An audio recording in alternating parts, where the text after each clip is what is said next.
జలతారు వెన్నెల్లో ఏ దూరతీరాలకో పరుగులు తీసే మేఘాలు, అంతులేని నిశీధిలో మినుకుమినుకుమనే తారలు.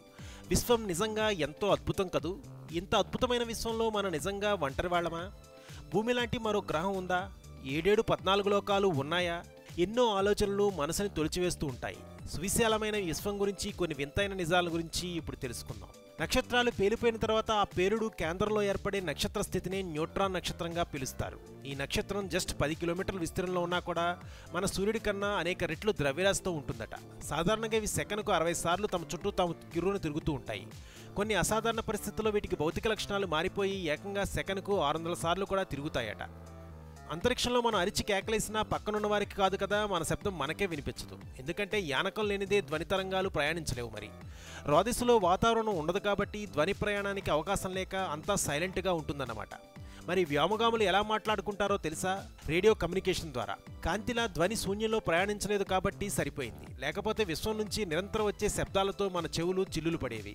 ఈ విశ్వంలో మొత్తం ఎన్ని నక్షత్రాలున్నాయంటే లెక్కించడం దాదాపు అసాధ్యమే.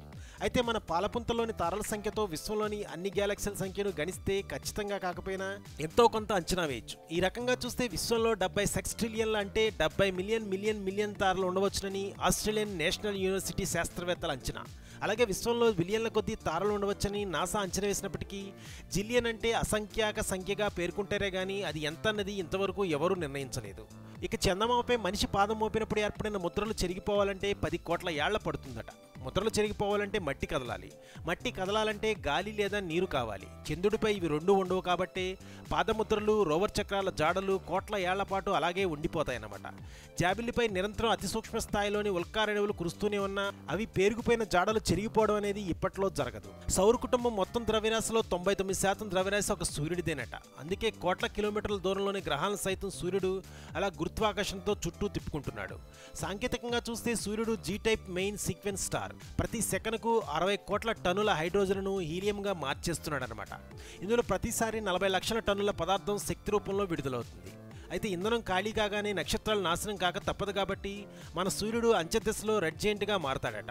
అప్పుడు భారీగా పెరిగి ఏకంగా భూమిని సైతం కప్పేస్తాడట. ఇదంతా మరో 500 కోట్ల ఏళ్ల తర్వాతే జరుగుతుంది కాబట్టి ఇప్పుడే మనం ఏం భయపడని అవసరం లేదు.